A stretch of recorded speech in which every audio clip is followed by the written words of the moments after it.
حدیث سیکھنے کا موقع ملتا ہے۔ آج جس حدیث کو میں آپ کی خدمت میں پیش کر رہا ہوں، اس حدیث کو امام بخاری نے صحیح بخاری کے اندر اور امام مسلم نے صحیح مسلم کے اندر اور امام نسائی نے سنن نسائی کے اندر نقل فرمایا ہے، اور اس حدیث کے راوی ہیں حضرت عبداللہ بن عمر بن عاص رضی اللہ تعالی عنہما۔ آپ بیان کرتے ہیں کہ ان رجل سأل رسول اللہ صلی اللہ تعالی علیہ وآلہ وسلم، کہ ایک شخص نبی پاک صلی اللہ تعالی علیہ وآلہ وسلم کی بارگاہ میں حاضر ہوا تو اس نے حضور علیہ الصلوۃ والسلام سے سوال کیا۔ کیا سوال کیا؟ اس سوال کو حضرت عبداللہ ابن عمر بن عاص بیان کرتے ہیں کہ اس شخص نے سوال کیا کہ ای الاسلام خیر، اے اللہ کے حبیب علیہ الصلوۃ والسلام، اسلام کا بہترین عمل کون سا ہے؟ اسلام کا جو سب سے بہترین عمل ہے وہ کون سا ہے؟ تو آپ فرماتے ہیں کہ قال، جناب رسول اللہ صلی اللہ تعالی علیہ وآلہ وسلم نے فرمایا کہ اسلام کے بہترین اعمال میں سے ایک عمل یہ ہے جو اللہ کو بھی بہت پسند ہے اور اللہ کے رسول کو بھی بہت پسند ہے۔ وہ عمل ہے تطعم الطعام، لوگوں کو کھانا کھلانا، ضرورت مندوں کو کھانا کھلانا، یا اپنے عزیز و اقارب کے لیے دعوت کا اہتمام کرنا۔ انسان کی یہ کوشش ہو کہ اللہ نے مجھے رزق کی فراوانی دی ہے، میں اس کھانے کو زیادہ سے زیادہ اللہ کی مخلوق کو پیش کروں۔ نبی پاک صلی اللہ علیہ وسلم نے فرمایا کہ جو شخص لوگوں کو کھانا کھلاتا ہے یا لوگوں کو کھانا پیش کرتے ہوئے اس کو وہ خوش ہوتا ہے، اس کی یہ خواہش ہوتی ہے کہ کھانا میرے ساتھ ہے اور بھی لوگ کھائیں، تو اب نبی پاک فرماتے ہیں کہ انسان کی یہ عادت اللہ کو بھی بہت پسند ہے اور رسول اللہ کو بھی یہ بات پسند ہے۔ پھر سرکار دو عالم صلی اللہ علیہ وسلم نے فرمایا کہ دوسری عادت جو انسان کی اللہ کو بہت زیادہ پسند ہے وہ یہ کہ تقرأ السلام علی من عرفت ومن لم تعرف۔ حضور علیہ الصلوۃ والسلام نے فرمایا کہ دوسری عادت یہ ہے کہ بندہ ہر اس مسلمان کو سلام کرے، چاہے اس کو جانتا ہو یا اس کو نہ جانتا ہو۔ یعنی اگر بندے کو یہ معلوم ہو کہ یہ مسلمان ہے اور وہ اس کو پہچانتا ہو یا نہ پہچانتا ہو، جب بھی اس کے سامنے آئے تو وہ کہے السلام علیکم ورحمۃ اللہ وبرکاتہ۔ حضور علیہ السلام نے فرمایا کہ تم اپنے مسلمان بھائی سے سلام کرو، چاہے تم اسے جانتے ہو یا نہیں جانتے ہو۔ انسان کا یہ عمل اللہ رب العالمین کو بہت زیادہ محبوب ہے۔ اسی طریقے سے دوسری حدیث ہے، اس کو بھی حضرت عبداللہ ابن عمر رضی اللہ تعالیٰ عنہ بیان کرتے ہیں، کہتے ہیں کہ قال رسول اللہ صلی اللہ تعالیٰ علیہ وآلہ وسلم، کہ اللہ کے حبیب علیہ الصلوۃ والسلام کی مجلس لگی تھی، سرکار دو عالم صلی اللہ علیہ وسلم نے صحابہ اکرام کو مخاطب کر کے ارشاد فرمایا اعبدوا الرحمن۔ حضور نے فرمایا کہ اللہ کی عبادت کثرت سے کیا کرو۔ اعبدوا الرحمن کا معنی کہ رحمان کی عبادت کیا کرو۔ وَأَطْعِمُوا الطَّعَامَ، اور لوگوں کو کھانا کھلایا کرو۔ وَأَفْشُوا السَّلَامَ، اور لوگوں میں سلام کو عام کرو، سلام کو پھیلاؤ۔ جب بھی تم باہر جاؤ، گھر میں جاؤ، دوستوں میں جاؤ، مجلس میں جاؤ، راستے میں چل رہے ہو، کوئی بھی تمہارے سامنے آ جاتا ہے، وہ تم اسے جانتے ہو یا کہ نہیں جانتے ہو، تم کہو السلام علیکم ورحمۃ اللہ تعالی وبرکاتہ۔ ایک تو اللہ کے حبیب علیہ الصلوۃ والسلام نے فرمایا کہ السلام علیکم ورحمۃ اللہ وبرکاتہ وبرکاتہ، یہ سلام کرنے سے انسان کو اللہ تعالیٰ 30 نیکیاں عطا فرماتے ہیں۔ کتنی نیکیاں عطا فرماتے ہیں؟ ایک تو انسان کی نیکیوں میں اضافہ ہوتا ہے، دوسرا جب وہ سلام کرتا ہے تو بندہ مومن کی جانب سے دوسرے بندے کو، سامنے آنے والا بندہ جس کو وہ سلام کر رہا ہوتا ہے، اس کو گویا یہ پیغام دیا جا رہا ہوتا ہے کہ میں مسلمان ہوں اور میں تمہیں اس لیے سلام کر رہا ہوں کہ تمہاری جان، تمہارا مال، تمہاری عزت، تمہاری آبرو مجھ سے محفوظ ہے۔ اسے مجھ سے اپنی عافیت اور سلامتی سمجھو، کیونکہ مسلمان کا کام کسی کو اذیت دینا نہیں، دکھ دینا نہیں۔ تو گویا کہ بندہ جب سلام کرتا ہے تو وہ سلام میں یہ اعلان کر رہا ہوتا ہے کہ آئی ایم اے پیسفل مین، کہ میں ایک پرامن شخص ہوں، میرے ذہن کے اندر، میرے فکر کے اندر، میرے خیال کے اندر، میرے تصور اور تخیل کے اندر کوئی شر نہیں ہے۔ اور یہی وجہ ہے کہ نبی پاک صلی اللہ علیہ وسلم جب صحابہ کو اس طرح کی تربیت کرتے تو صحابہ اکرام باقاعدہ اس کے اوپر عمل کرتے، اور اس طرح عمل کرتے کہ صحابہ اکرام کا وہ عمل قیامت تک کے لیے، انسانیت کے لیے رہنمائی بن گیا۔ آخری بات، اس کے بعد ذکر کی طرف آپ کو لے جاؤں گا، بہت ہی مزیدار بات۔ آپ دیکھیں پچھلی 2 حدیثیں آپ نے سنی کہ حضور علیہ السلام نے فرمایا کہ لوگوں کو کھانا کھلاؤ، سلام کو عام کرو، اس سے محبت، کھانا کھلانے سے بھی محبت میں اضافہ ہوتا ہے، اور دوسرے کو سلام کرنے سے بھی محبت میں اضافہ ہوتا ہے۔ اس کا فائدہ کیا ہوا؟ جہاں محبت آتی ہے وہاں نفرت ختم ہو جاتی ہے۔ جہاں محبت آتی، یہی وجہ ہے کہ 2 انسان اگر آپس میں ناراض ہوں تو ان کو ملایا جاتا ہے۔ سب سے ان کو ملانے کا جو سب سے پہلا عمل ہوتا ہے وہ یہ ہوتا ہے، کہتے ہیں یہ سلام کرو ایک دوسرے کا۔ یہ کہتے ہیں یا نہیں کہتے ہیں؟ پہلا عمل یہ کہ حالانکہ وہ ناراض ہیں، عرصہ دراز سے ناراض ہیں، ایک دوسرے کے ساتھ آنا جانا نہیں ہے، کھانا پینا نہیں ہے، بیٹھنا اٹھنا نہیں ہے، لیکن جب ان کے آپس میں راضی نامہ ہوتا ہے، ان کو راضی کیا جاتا ہے، تو ان کو جو سب سے پہلا عمل دیا جاتا ہے وہ یہ کہ ایک دوسرے نال سلام کرو۔ اس کا مطلب کیا؟ جب تم اس پر سلامتی بھیجو گے اور وہ تم پر سلامتی بھیجے گا تو یہ پیغام امن ہوگا۔ سلام مسلمان کی جانب سے اعلان امن ہوتا ہے، سلام مسلمان کی جانب سے اعلان پیس ہوتا ہے، سلام مسلمان کی جانب سے دوسرے کی جان، عزت اور آبرو کی حفاظت کی ضمانت ہوتا ہے۔ اس لیے نبی پاک صلی اللہ علیہ وسلم نے فرمایا کہ افشوا السلام، سلام کو عام کرو۔ پھر دوسرے مقام پر سرکار دو عالم صلی اللہ تعالیٰ علیہ وسلم نے فرمایا کہ تقرأ السلام علی من عرفت ومن لم تعرف، ہر اس شخص سے سلام کرو جسے تم جانتے ہو یا کہ نہیں جانتے۔ کیوں؟ کہ جب تم سلام کر کے اس کے کہو گے السلام علیکم ورحمۃ اللہ وبرکاتہ، تو تم اسے یہ گارنٹی دے رہے ہو، یہ شورٹی دے رہے ہو کہ میری جانب سے تیری عزت، تیرا مال، تیری جان وہ محفوظ ہے، میں تمہیں پیغام امن و سلامتی دیتا ہوں۔ تو جب ایک انسان کو دوسرا انسان پیغام امن و سلامتی دینے میں پہل کرے گا تو دوسرے کے آٹومیٹکلی ذہن کے اندر اگر کوئی شدت بھی ہوئی ہے، کوئی سختی بھی سوچ کے اندر ہوئی ہو، تو اس میں نرمی آ جاتی ہے کہ یار یہ مجھ میں سلامتی بھیج رہا ہے تو میں اس کو جواب میں کیا گالیاں دوں؟ ایسا تو نہیں ہو سکتا۔ یہ میرے لیے سلام خیر کی دعا کر رہا ہے، رحمت کی دعا کر رہا ہے، برکت کی دعا کر رہا ہے، تو میں اس کے لیے دل میں کینہ اور بغض رکھوں، یہ ممکن ہے؟ تو یہ وہ انسانیت کی آفاقی تعلیمات ہیں، یہ وہ انسانیت کا آفاقی مشن ہے کہ جس کو سرکار دو عالم صلی اللہ علیہ وسلم نے اپنے صحابہ اکرام کو اور اپنی امت کو قیامت تک کے لیے سکھایا ہے۔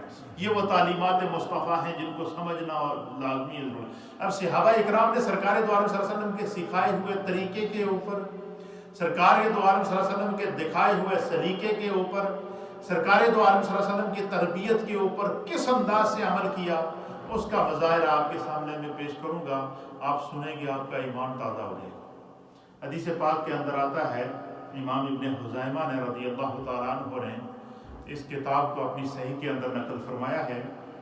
آپ فرماتے ہیں کہ وعن ابی ہریرہ رضی اللہ تعالیٰ عنہ، کہ حضرت سیدنا ابی ہریرہ رضی اللہ تعالیٰ عنہ روایت کرتے ہیں، قال، آپ کہتے ہیں کہ قال رسول اللہ صلی اللہ علیہ وآلہ وسلم، آپ فرماتے ہیں حضرت ابو ہریرہ کہ ایک دن سرکار دو عالم صلی اللہ علیہ وسلم کی مجلس لگی تھی اور صحابہ اکرام ہدایت کے ستارے سرکار دو عالم صلی اللہ علیہ وسلم کی مجلس میں تشریف فرما تھے۔ صبح کا وقت تھا۔ کیا وقت تھا؟ صبح کا وقت تھا۔ فجر کی نماز پڑھانے کے بعد سرکار مسجد میں تشریف فرما تھے اور صحابہ اکرام ہدایت کے ستارے سرکار دو عالم صلی اللہ علیہ وسلم کی مجلس میں باادب ہو کر دست بستہ اور دو زانوں اپنے سروں کو جھکا کر سرکار کی مجلس میں تشریف فرما تھے، اور جب بھی اکٹھے صحابہ سرکار کی مجلس میں بیٹھا کرتے تھے اس وقت سرکار دو عالم صلی اللہ علیہ وسلم ان کو کوئی نہ کوئی نصیحت فرماتے تھے، کوئی نہ کوئی پیغام محبت ان کو سکھاتے تھے، ان کو انسانیت کے درد، انسانیت کے اصول، انسانیت کی محبت، انسانیت کا طریقہ، انسانیت کا سلیقہ، کائنات کے لیے میرے مصطفیٰ نے ایک رجال تیار کی۔ آج کے دور کے اندر کوئی انسان مشہور ہوتا ہے اور اس کے بارے میں کہتے ہیں کہ اس نے یہ وہ فلاں انسان ہے، اس نے اتنی کتابیں لکھی ہیں۔ کیا لکھی ہیں؟ کتابیں لکھی ہیں۔ میرے مصطفیٰ نے بھی کتابیں کچھ تیار کی ہیں، اور وہ کتاب ورق والی کتاب نہیں ہے، وہ انسانیت کی کتاب ہے، اور اس میں ایک نہیں، دو نہیں، 1.25 لاکھ کم و پیش صحابہ اکرام کو میرے مصطفیٰ نے کتاب انسانیت بنا کے دنیا کے سامنے پیش کیا، اور ان کو عمل کا پیکر بنا کر پیش کیا ہے۔ چاہے کوئی صحابہ اگر کوئی 100 سال کے بعد بھی ایمان لایا، اس نے بھی اپنی زندگی کے اندر تبدیلی لا کر اپنے آپ کو مقام انسانیت پر لا کر کھڑا کر کے ثابت کیا ہے۔ اب سرکار جب نصیحتیں فرماتے تھے تو صحابہ اس پر کیسے عمل فرماتے تھے؟ حضرت ابو ہریرہ کہتے ہیں کہ صبح کا وقت تھا اور سرکار دو عالم صلی اللہ تعالیٰ علیہ وسلم کی بارگاہ میں صحابہ اکرام تشریف فرما تھے۔ اللہ کے حبیب علیہ الصلوۃ والسلام نے صحابہ کو مخاطب کر کے فرمایا، من اصبح منکم الیوم صائما۔ اللہ اکبر۔ اب دیکھیے، اچانک سرکار نے سوال کر دیا صحابہ سے۔ اچھا، سوال کیوں کیا؟ تاکہ قیامت تک آنے والے میرے امتیوں کو یہ پیغام مل جائے کہ جب بھی تمہیں دین کے متعلق کوئی بات پوچھی جائے تو تم اس طرح اعلان کرو کہ پتہ چلے کہ یہ پہلے سے دین کے اوپر عمل کرنے کی اس کو تربیت ملی ہے۔ اور سرکار نے اچانک صحابہ بیٹھے ہوئے تھے، حضور نے سوال کیا، من اصبح منکم الیوم صائما۔ آج تواڈے وچ کوئی ایسا ہے کہ جس نے صبح روزے دی حالت میں کیتی ہوئے؟ یہ اس کا ترجمہ ہے، من اصبح منکم الیوم صائما۔ آج کے دن تم میں سے کون وہ خوش قسمت ہے جس نے روزہ رکھا ہے یا جس نے آج صبح روزے کی حالت میں کی ہے؟ تو حضرت ابو ہریرہ کہتے ہیں کہ جیسے ہی سرکار نے یہ فرمایا تو حضرت ابو بکر صدیق نے ہاتھ کھڑا کیا۔ قال ابو بکر رضی اللہ تعالی عنہ انا یا رسول اللہ۔ اے اللہ کے حبیب، آپ کے صدیق نے آج صبح روزے کی حالت میں کی۔ کہتے ہیں سرکار نے جب یہ بات سنی تو اللہ کے حبیب نے کہ چہرے پر خوشی اور مسکراہٹ آئی۔ پھر سرکار نے کہتے حضرت ابو ہریرہ معاً دوسرا سوال کر دیا، اور دوسرا سوال کیا کیا؟ فقال، پس رسول اللہ صلی اللہ تعالیٰ علیہ وآلہ وسلم نے پھر دوسرا سوال کیا، صحابہ سے پوچھا، من اطعم منکم الیوم مسکینا۔ حضور نے فرمایا، آج تواڈے وچ کوئی ایسا خوش قسمت ہے کہ جس نے کسی غریب نو، مسکین نو، ضرورت مند نو کھانا کھلایا ہوئے؟ پہلا سوال کیا کیا کہ من اصبح منکم الیوم صائما، تم میں سے کوئی ایسا خوش قسمت ہے کہ جس نے آج صبح حالت روزہ میں کی ہو؟ قال ابو بکر انا، یا رسول اللہ، ابو بکر نے کہا کہ میں نے روزے کی حالت میں صبح کی۔ پھر سرکار نے دوسرا سوال کیا کہ من اطعم منکم الیوم مسکینا، کہ تم میں سے کون ہے آج جس نے کسی غریب کو، مسکین کو، ضرورت مند کو پیٹ بھر کر کھانا کھلایا ہو؟ حضرت ابو ہریرہ کہتے ہیں کہ پھر حضرت ابو بکر صدیق کھڑے ہو گئے۔ فقال ابو بکر، پھر حضرت سیدنا ابو بکر صدیق کھڑے ہوئے، انہوں نے کہا انا یا رسول اللہ، اے اللہ کے حبیب، آپ کے صدیق نے آج غریباں نو کھانا بھی کھلایا ہے، خود روزہ رکھا ہے تو غریباں نو کھانا کھلایا ہے۔ کمال کی بات دیکھیں، عمل صدیق اکبر دیکھیے خود پیٹ میں جو ہے بھوک ہے، خود حالت روزہ میں ہے، لیکن مسکین کو کھانا کھلا رہے ہیں، ضرورت مند کو پیٹ بھر کے کھانا کھلانے کے بعد بارگاہ مصطفی میں بیٹھے۔ یہ صحابہ اکرام کا اخلاص تھا، یہ عمل تھا۔ یہ جو روزہ ہوتا ہے اس کا تعلق باطنی کیفیت سے ہوتا ہے، اندر کی کیفیت سے ہوتا ہے۔ اسی لیے قرآن حکیم فرقان مجید میں اللہ نے فرمایا کہ یا ایھا الذین آمنوا کتب علیکم الصیام کما کتب علی الذین من قبلکم لعلکم تتقون۔ فرمایا کہ اے ایمان والو، تم پر روزے فرض کیے گئے ہیں جس طرح کہ تم سے پہلی امتوں پر فرض کیے گئے ہیں۔ اور روزہ رکھنے کا فائدہ کیا ہے؟ لعلکم تتقون، تاکہ تمہارے اندر تقوی پیدا ہو، تمہارا باطن صاف ہو۔ تو سیدنا صدیق اکبر کو نے عرض کیا کہ یا رسول اللہ، میں نے آج روزہ بھی رکھا ہوا ہے اور میں نے آج مسکینوں کو کھانا بھی کھلایا ہے۔ پھر سرکار دو عالم صلی اللہ علیہ وسلم نے تیسرا سوال کیا، حضرت ابو ہریرہ کہتے ہیں سرکار نے تیسرا سوال کیا؟ سرکار دو عالم صلی اللہ تعالی علیہ وسلم نے فرمایا قال من تبع منکم الیوم جنازۃ، سرکار نے فرمایا کہ آج یہ دسو کہ تھوڑے وچوں کوئی ایسا خوش قسمت ہے کہ جس نے اپنے کسی مسلمان بہن یا بھائی کی نماز جنازہ میں شرکت کی ہو، اس کے جنازے میں گیا ہو؟ فقال ابو بکر انا، کہتے ہیں کہ پھر سیدنا ابو بکر صدیق رضی اللہ تعالیٰ عنہ کھڑے ہو گئے اور عرض کی یا رسول اللہ، آج آپ کے صدیق نے روزہ بھی رکھا ہے، آج آپ کے صدیق نے ضرورت مند کو، مسکین کو اور کو کھانا بھی کھلایا ہے، آج آپ کے صدیق نے مسلمان کے نماز جنازہ کے اندر شرکت بھی کی ہے۔ کہتے ہیں کہ پھر سرکار دو عالم صلی اللہ علیہ وسلم نے چوتھا سوال کیا۔ کتنی پیاری بات ہے، آپ ذرا تصور کر کے سوچیں کہ نبی پاک صلی اللہ علیہ وسلم نے کس طرح صحابہ اکرام کی تربیت کی اور کس طرح باعمل اپنے صحابہ کو بنایا۔ چوتھا سوال سرکار نے فرمایا فقال، پھر سرکار دو عالم صلی اللہ علیہ وسلم نے فرمایا من عاد منکم الیوم مریضا، اے میری ہدایت کے ستارو، اے میرے صحابہ، اے میری مجلس میں بیٹھنے والے میری ہدایت کے ستارو، ذرا اے تے دسو کہ آج کوئی توڑے وچوں ایسا خوش قسمت ہے من عاد منکم المریضا، کہ جس نے آج کسی مریض کی عیادت کی ہو، کسی مریض کی دلجوئی کی ہو، کسی مریض کی عیادت کی ہو۔ کہتے ہیں کہ حضرت ابو ہریرہ کہتے ہیں قال ابو بکر، کہتے ہیں پھر چوتھی مرتبہ پھر مجلس سے حضرت ابو بکر صدیق کھڑے ہوئے اور عرض کی انا، یا رسول اللہ، آپ کے صدیق نے مریض کی عیادت کی ہے۔ اب یہ کتنے عمل ہو گئے؟ 4 عمل۔ پہلا عمل کیا؟ سرکار دو عالم صلی اللہ علیہ وسلم نے فرمایا کہ تم میں سے کوئی ایسا ہے جو آج روزے کی حالت میں ہو، جو روزہ دار ہو۔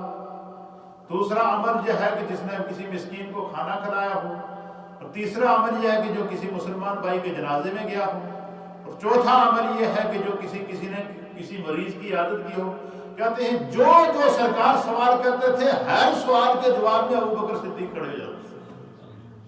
کہتے ہیں کہ جب یہ بات حضرت ابو بکر صدیق نے فرمائی تو کہتے ہیں کہ فقال رسول اللہ صلی اللہ تعالی علیہ وآلہ وسلم، پس سرکار دو عالم صلی اللہ علیہ وسلم نے صدیق کے یہ جواب سننے کے بعد ارشاد فرمایا مجتمعت هذه الخصال قط فی رجل الا دخل الجنہ۔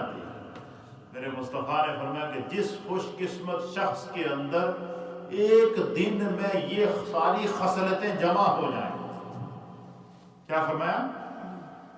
کہ جس خوش قسمت شخص کے اندر یہ ساری خصلتیں جمع ہو جائیں کہ وہ روزہ بھی رکھتا ہو، وہ ضرورت مندوں کو کھانا بھی کھلاتا ہو، وہ بیمار کی عیادت بھی کرتا ہو، اس کو کہیں سے خبر مل جائے کہ کوئی ہمارا مسلمان بھائی بہن فوت ہو گیا تو ان کے جنازے میں بھی شرکت کرتا ہو، تو اللہ کے حبیب نے فرمایا کہ جس شخص کے اندر یہ خصلتیں پائی جائیں اس کو اللہ تعالیٰ نے اس کا ٹھکانہ صرف اور صرف جنت بنایا ہے، اس کے لیے صرف اور صرف جنت ہے۔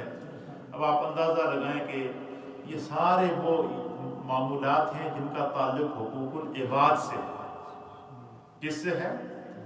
حقوق العباد سے، دوسروں کو کھانا کھلانا، سلام کو پھیلانا، اسی طریقے سے بیمار کی عیادت کرنا، اور کوئی فوت ہو جائے تو اس کے جنازے میں جانا۔ اچھا، یہ ساری تعلیمات ہمیں میسج کیا دے رہی ہے؟ کہ انسان صرف اور صرف مسلمان کا کام امن پھیلانا ہے، نفرت پھیلانا نہیں۔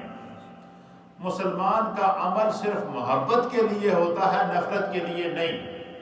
مسلمان کا عمل صرف جو ہے وہ محبت کو عام کرنے کے لیے ہوتا ہے، نفرت کو عام کرنے کے لیے نہیں۔ اور تیسرا یہ کہ مسلمان کے وجود سے کسی دوسرے کو تکلیف نہیں پہنچنی چاہیے۔ چوتھا یہ کہ اگر کوئی تکلیف میں ہو تو اس کی تکلیف کو بانٹو، جیسے کوئی مریض ہے تو اس کی عیادت کرو۔ فرمایا کہ دوسرے کے دکھ کو اپنے دکھ سمجھنا یہ انسانیت ہے، دوسرے کے جنازے میں شریک ہونا یہ انسانیت ہے، اور دوسروں کی ضرورتوں کا پورا کرنا یہ انسانیت ہے۔ تو یہ وہ سارے اعمال ہیں جس کو انسان کی تربیت کے لیے میرے مصطفیٰ کریم نے ارشاد فرمایا۔ اللہ ہمیں دین کو سمجھنے کی توفیق عطا فرمائے۔ یہ 3 احادیث میں نے آپ کے لیے منتخب کی تھیں، اور مجھے امید ہے کہ یہ تینوں آپ کو یاد ہوں گی اور آئندہ ان کو بھولیں گے نہیں۔ خداوند قدوس ہمیں نبی پاک کی حدیث کے صدقے علم کی توفیق عطا فرمائے۔ مختصر سا ذکر کریں گے اور پھر تھوڑا دعا کرتے ہیں۔ بسم اللہ الرحمن الرحیم۔ اللہم صلی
بلغ مقاصدنا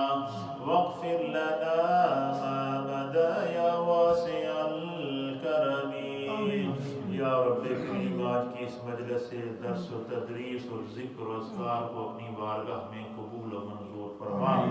اللہ اس مجلس ذکر کے صدقے ہم سب کے صغیرہ کبیرہ دانستہ نادانستہ آمدن خطاً ظاہر اور مستور گناہوں خطاؤں لغزشوں اور کوتاہیوں کو معاف فرما۔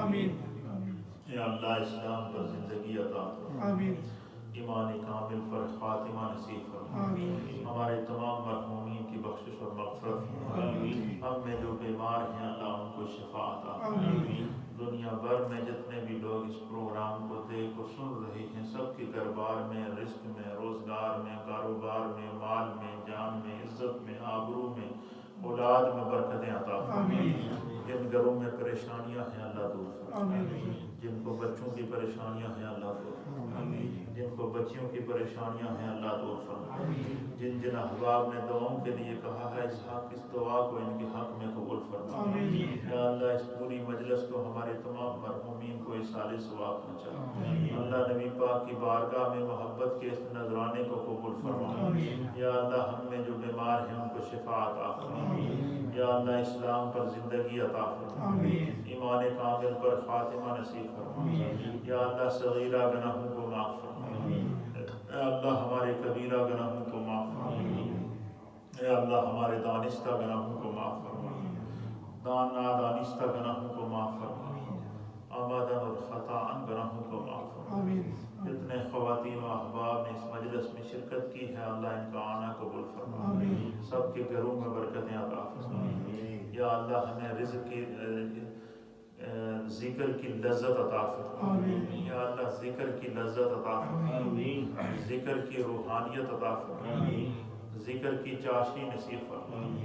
ہمارے ظاہر اور باطن کو اللہ اپنے کرم سے پاک کر دے، یا اللہ اپنے کرم سے پاک کر دے، ہماری نگاہ کو پاک کر دے، ہماری فکر اور خیال کو پاک کر دے، ہمارے عمل اور علم کو پاک کر دے، ہمارے عمل سے اللہ کسی کو نقصان نہ پہنچائے۔ یا اللہ بے لوث زندگی عطا فرما، بے ریا بندگی نصیب فرما۔ یا اللہ ہمارے تمام مرحومین کی بخشش فرما، جن جن احباب نے دعاؤں کے لیے کہا ہے اللہ تو علیم بذات الصدور ہے، جس کی جو بھی دعا ہے اس کے حق میں قبول فرما۔ رب اغفر وارحم وانت خیر الراحمین۔ اللہ